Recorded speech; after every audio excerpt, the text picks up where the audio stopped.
नमस्कार, मैं हूं प्रवीण। इंडिया टाइम 24 न्यूज में आपका स्वागत है। अगर आप शादीशुदा हैं तो यह खबर सिर्फ और सिर्फ आपके लिए है। पत्नी के साथ लड़ाई होने पर जुबान पर कंट्रोल रखिएगा, इसी में आप सबकी भलाई है, क्योंकि आपकी जुबान से निकला एक शब्द आपको बर्बाद कर सकता है। खबर यह है कि पत्नी को सेकंड हैंड कहने पर हाई कोर्ट मामला पहुंच गया। अब पति को देने होंगे 3 करोड़ रुपए का जुर्माना। अमेरिका में रहने वाले एक व्यक्ति की तलाक की याचिका को खारिज करते हुए बॉम्बे हाईकोर्ट ने फैसला सुनाया है। रिपोर्ट के मुताबिक कोर्ट ने घरेलू हिंसा के मामले में पति के ऊपर 3 करोड़ रुपए का जुर्माना लगाया है। 22 मार्च सुनवाई के दौरान न्यायमूर्ति शर्मिला देशमुख ने अपने आदेश में कहा है कि ये राशि महिला को न केवल शारीरिक चोटों के लिए दिया जाता है, बल्कि मानसिक पीड़ा और भावनात्मक पीड़ा के लिए भी दिया जा रहा है। कोर्ट ने फैसले पर अपनी मुहर लगाते हुए कहा कि महिला का आत्मसम्मान प्रभावित हुआ है। जानकारी के अनुसार यह मामला अमेरिका के एक पति पत्नी से जुड़ा है, जिन्होंने जनवरी 1994 में मुंबई में शादी की और बाद में अमेरिका चले गए। 2005 में कपल वापस मुंबई लौटे और एक घर में रहने लगे जो उनके संयुक्त अधिकार में था। हालांकि 2008 में पत्नी अपनी मां के घर चली गई और पति 2014 में अमेरिका लौट गया। जुलाई 2017 में महिला ने अपने पति के खिलाफ घरेलू हिंसा अधिनियम DVA के प्रावधानों के तहत एक मेट्रोपॉलिटन मजिस्ट्रेट की अदालत में मुकदमा दायर किया। महिला ने आरोप लगाया कि हनीमून के दौरान उनके पति ने उन्हें सेकेंड हैंड कह दिया। बस इतनी सी बात थी और मामला पहुंच गया अदालत में। पत्नी ने अपने पति पर आरोप लगाया था कि हनीमून के दौरान उनके पति ने उसे सेकेंड हैंड कह दिया था। पीड़िता ने अपनी याचिका में कहा कि उसके पति द्वारा उसके चरित्र पर लांछन लगाया गया। कथित तौर पर पति ने अपने भाइयों के साथ अन्य पुरुषों के साथ अवैध संबंध रखने का इल्जाम भी अपनी पत्नी पर लगाया था।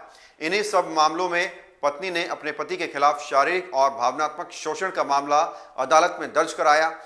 पति के खिलाफ पत्नी द्वारा दर्ज की गई याचिका पर 22 मार्च को फैसला सुनाते हुए न्यायमूर्ति शर्मिला ने कहा कि ट्रायल कोर्ट का निष्कर्ष इस चर्चा पर आधारित था कि 1994 से 2017 तक लगातार घरेलू हिंसा की घटनाएं हुई हैं, जिन्हें गलत नहीं ठहराया जा सकता।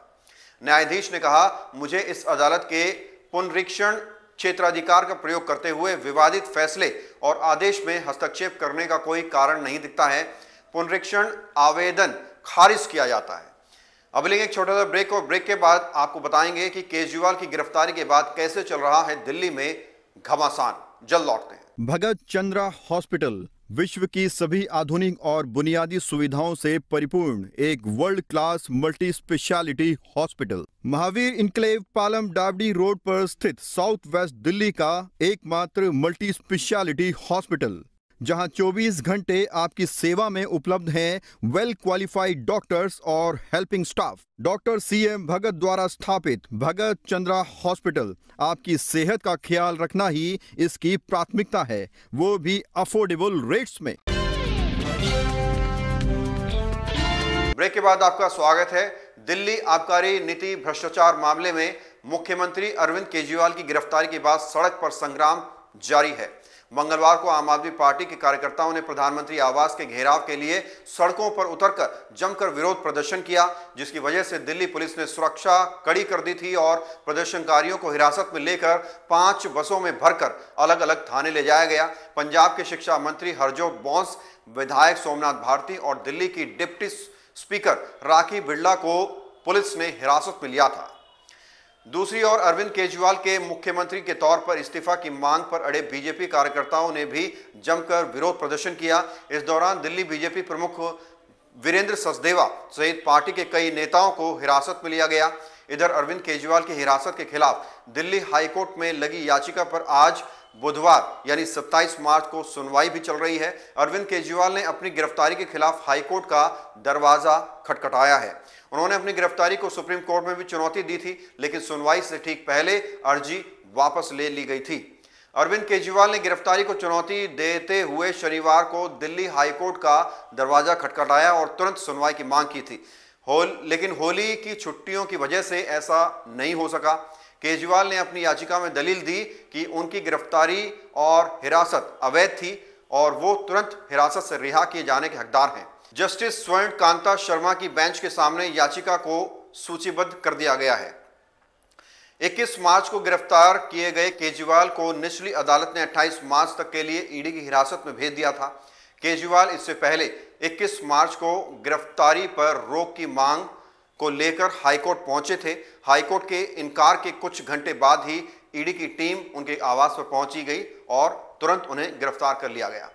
ईडी का कहना है कि आबकारी नीति भ्रष्टाचार के मामले में अरविंद केजरीवाल ही सरगना है। उन्होंने मुख्यमंत्री पद पर रहते हुए उसका गलत इस्तेमाल किया और भ्रष्टाचार को छुपाने के लिए पद का इस्तेमाल किया। तो इस तरह के आरोप ईडी की तरफ से दाखिल किए गए हैं कोर्ट में और ये मामला बहुत पहले से चल रहा था। हालांकि कयास पहले से ही लगाए जा रहे थे कि केजरीवाल की गिरफ्तारी हो सकती है। 9 सम्मन उन्हें ईडी की तरफ से भेजे गए, लेकिन केजरीवाल पेश नहीं हुए। उसके बाद ईडी ने अदालत का दरवाजा भी खटखटाया था। अरविंद केजरीवाल भी कोर्ट पहुंचे थे और ये पूरे घटनाक्रम होने के बाद अरविंद केजरीवाल को फाइनली गिरफ्तार कर लिया गया। और गिरफ्तारी के बाद से लगातार आम आदमी पार्टी के कार्यकर्ता सड़कों पर प्रदर्शन कर रहे हैं और तुरंत उनकी रिहाई की मांग कर रहे हैं। और सवाल ये भी उठ रहा है कि क्या अब सरकार जेल से चलेगी, क्योंकि आम आदमी पार्टी ने यह साफ कर दिया है कि अरविंद केजरीवाल अपने पद से इस्तीफा नहीं देंगे। वहीं बीजेपी कार्यकर्ता और बीजेपी के शीर्ष नेता लगातार इस मांग पर अड़े हुए हैं कि अरविंद केजरीवाल को मुख्यमंत्री पद से इस्तीफा देना चाहिए। और कुछ दिनों पहले अरविंद केजरीवाल ने ईडी की कस्टडी से ही कुछ आदेश भी दिए हैं। पानी को लेकर या सीवर की समस्याओं को लेकर आदेश दिए गए हैं, स्कूल की व्यवस्थाओं को लेकर आदेश दिए गए हैं। यानी कि देखकर ऐसा ही लग रहा है कि आने वाले समय में पूरी दिल्ली सरकार अब जेल से चलने वाली है। इससे पहले बहुत सारे नेता गिरफ्तार हुए थे। उप मुख्यमंत्री मनीष सिसोदिया को गिरफ्तार किया गया, सत्येंद्र जैन की गिरफ्तारी हुई, संजय सिंह लगभग 6 महीनों से जेल में हैं। यानी कि देखकर लग रहा है कि आधी दिल्ली सरकार तो जेल में है। और जो घटनाक्रम सामने आ रहे हैं, जिस तरह से आदेश आ रहे हैं ईडी की कस्टडी से, देखकर लग रहा है कि आने वाले समय में भी दिल्ली सरकार जेल से ही चलती रहेगी। बहरहाल इस खबर में इतना ही। देश और दुनिया की बाकी खबरों के लिए आप बने रहिए हमारे साथ और देखते रहिए इंडिया टाइम 24 न्यूज। साधना हॉस्पिटल पालम में स्थित, जहां उपलब्ध है 24 घंटे आपातकालीन सेवाएं, आईसीयू, ऑपरेशन थिएटर, खून व पेशाब जांच की सुविधा, अल्ट्रासाउंड और एक्सरे। डॉक्टर अशोक गौड़ द्वारा संचालित 50 बेड्स का मल्टी स्पेशलिटी हॉस्पिटल, जहां उपलब्ध हैं चाइल्ड केयर और प्रसूति व स्त्री रोग विशेषज्ञ। आधुनिक तकनीक से परिपूर्ण एकमात्र मल्टी स्पेशलिटी हॉस्पिटल, जहां पर सभी प्रकार के कैशलेस और इंश्योरेंस की सुविधा उपलब्ध है।